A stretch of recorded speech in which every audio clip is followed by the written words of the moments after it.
Epa, ¿qué tal? Estamos aquí de nuevo con todos ustedes. Gracias por suscribirse, gracias por atender nuestro llamado, gracias por estar pendiente de cada una de las actualizaciones de videos que hacemos a diario.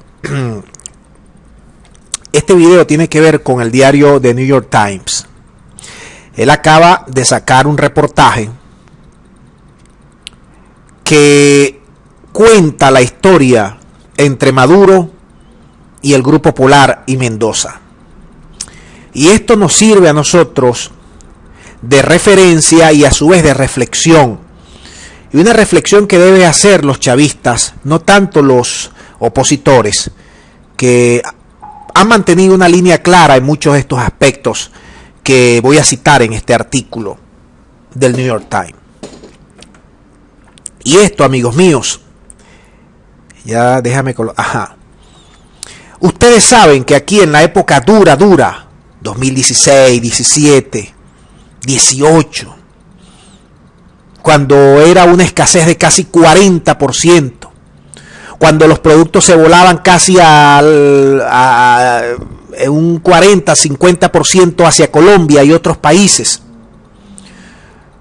cuando la época de las largas colas, la época de la hambruna, dentro de comillas, en Venezuela, la época del cierre de empresas, la época del ataque a la moneda, la época de comer raciones prácticamente repetidas todos los días, la época de la convulsión social,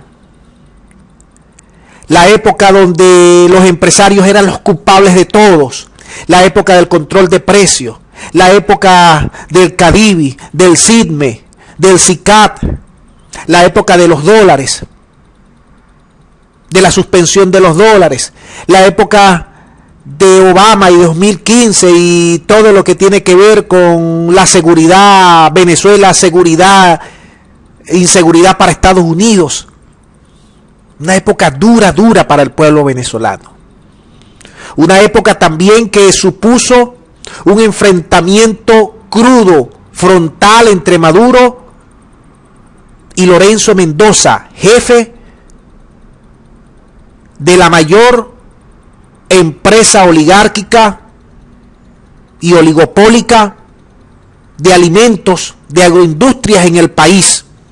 Una época en la cual se desaparecían los productos, en la cual el gobierno obligaba a los empresarios a pérdida, decían los empresarios. Una época de mucha confusión, que el gobierno buscaba chivos expiatorios en todos lados, y una época en la cual los empresarios estaban ganados para el golpe de Estado, y eso es indudable. ¿Qué fue de esa época? ¿Por qué se reúne luego de tantas diatribas públicas, de amenazas con quitarle Polar, con expropiarle Polar, de reuniones públicas entre Polar y el gobierno? Una época que supuso que dos trenes se enfrentaran, el gobierno con Polar. Una época en la cual muchos medios comenzaron a promover a Lorenzo Mendoza como candidato presidencial, que las encuestas decían que tenía el 70%, que era el gerente que hacía falta en Venezuela, De la noche a la mañana, a partir de 2018, esos dos trenes dejaron de pelear. Una reunión, según cita el diario The New York Times, entre Lorenzo Mendoza, Maduro y su esposa Cilia Flores con Tarek El Aissami, el brazo derecho económico del gobierno, dio pies al deshielo, al cese de las ofensas y al trabajo en conjunto, que consistía en dos razones fundamentales. El gobierno ya no pondría más dólares. El gobierno liberaría todo el control de precio y daría todo tipo de facilidades de importación a los empresarios. El gobierno ya no entraría a regular y a supervisar a los empresarios y a las empresas. El gobierno se haría la vista gorda de la cantidad enorme de trabajadores que fueron cesanteados, de la cantidad de perjuicios de los trabajadores. El gobierno se haría la vista gorda de la baja salarial, el gobierno se haría de la vista gorda del desmantelamiento de los sindicatos en muchas de esas grandes empresas. A cambio, el gobierno tendría que los empresarios iban a apostar por el país, que se iban a dejar de estar apareciendo públicamente hablando paja del gobierno, que iban a colocar sus dólares en la mesa para ellos importar, que iban a colocar el precio a sus productos de acuerdo a las ganancias que aspiraban, que iba a dejar que el mercado lo regulara todo, que iban a tener libertad en muchos aspectos que antes tenían las puertas cerradas. Fue un acuerdo, amigos míos, chavistas, independientes y opositores venezolanos y extranjeros. Un acuerdo muy similar al que llegó Chávez luego del golpe de Estado con los dueños de medios de comunicación, entiéndase Televen y Venevisión. Un acuerdo de no agresión, un pacto de no agresión.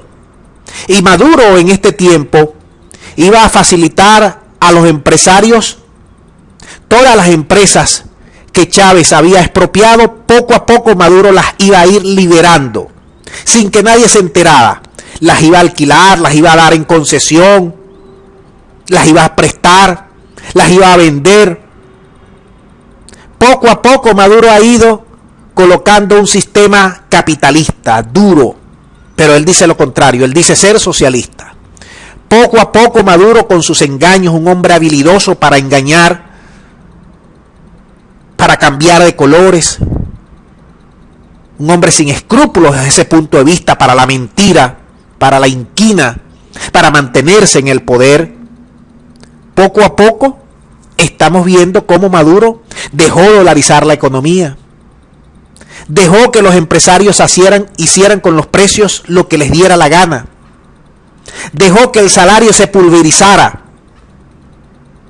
dejó que los empresarios pusieran ellos sus normas, y a través del Ministerio del Trabajo, órgano regulador para controlar toda esta desfachatez, Maduro se hizo la vista gorda y no atendió el reclamo de muchas personas. Esa es una historia que se cuenta y no se cree, pero que es verdad. Y no solo porque lo muestra este reportaje, no. Nosotros hemos asistido aquí muchísimas veces como estos medios, llámese New York Times, ABC, El Mundo, El País, The Washington Post, Fox, CBN, NBC o Globo, Clarín, cualquiera que ustedes pongan sobre la mesa, son unos medios mercenarios, lo hemos demostrado. Pero aquí no se puede ocultar con el sol con un dedo. Aquí están los hechos. Y ese pacto, claro que existe, porque Mendoza desapareció de la tribuna pública.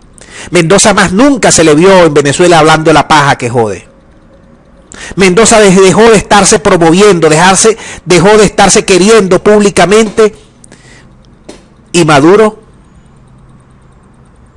dejó en paz a las empresas de Mendoza y a todo el conglomerado empresarial que él representa. Un pacto de no agresión donde los grandes agredidos fueron la mayoría de los venezolanos que se empobrecieron y que siguen empobrecidos con unos precios dolarizados que casi el 80% de la población no los alcanza.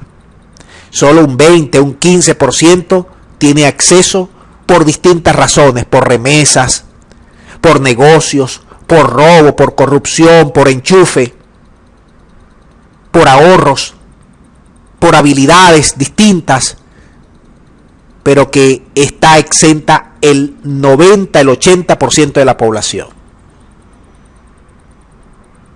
Uno de los conglomerados que mayor se ha beneficiado de los dólares del petróleo en Venezuela ha sido las industrias Polar de alimentos, y que Chávez atacó, que en la época de Chávez se le dieron casi 7.000 millones de dólares libre de polvo y paja para su producción. Y Maduro finalmente entendió que en esa guerra no ganaba él, ni ganaban los empresarios. Y que para mantenerse en el poder tenía que pactar. Y Mendoza entendió que para él mantenerse en Venezuela tenía que pactar porque sus fábricas estaban cerradas. Tenía pliegos conflictivos por todos lados con los trabajadores porque Maduro lo apoyaba. Estaba pendiendo una espada de Damocles sobre expropiación de sus plantas. Y Mendoza fue o es un hombre habilidoso y decidió cerrar la puerta del camino que le daba acceso a la política y seguir con sus negocios, abrirse a nivel internacional, que lo hizo, y mantenerse callado aquí en Venezuela para cuidar sus negocios. Y así ese pacto de no agresión Maduro-Mendoza Polar dio lugar en 2018 y hemos tenido que ahora usted visita cualquier automercado en Venezuela y está lleno de distintos productos.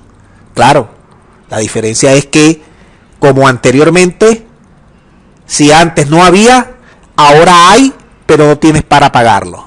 Es decir, prácticamente lo mismo, solo en beneficio de una clase social que sí lo tiene. Es decir, el gobierno de Maduro y de Chávez, que llegó al poder para disminuir las diferencias sociales, termina Maduro acrecentándola por su dejadez, por sus pactos, por su desorden, por su mala gestión, por todo lo que ustedes y nosotros conocemos. Voy a dejar el video hasta acá para que tú me des tus impresiones y tus valoraciones. ¿En qué consistió ese pacto Maduro-Mendoza Polar? ¿Qué beneficios trajo el pacto Maduro-Mendoza Polar? ¿Qué podemos extraer como experiencia del pacto Maduro-Mendoza Polar? ¿Cuáles son sus sensaciones? ¿Qué piensa usted de Mendoza? Usted como chavista, como independiente, como opositor. ¿Y qué piensa usted de Maduro? ¿Cómo uno u otro han contribuido a destruir o no la economía? ¿Cómo uno u otro han contribuido a beneficiarse de la crisis y del dolor de la mayoría de los venezolanos? Uno por mantener el poder y otro por mantener sus negocios. ¿Son los dos iguales? ¿Son los dos corresponsables?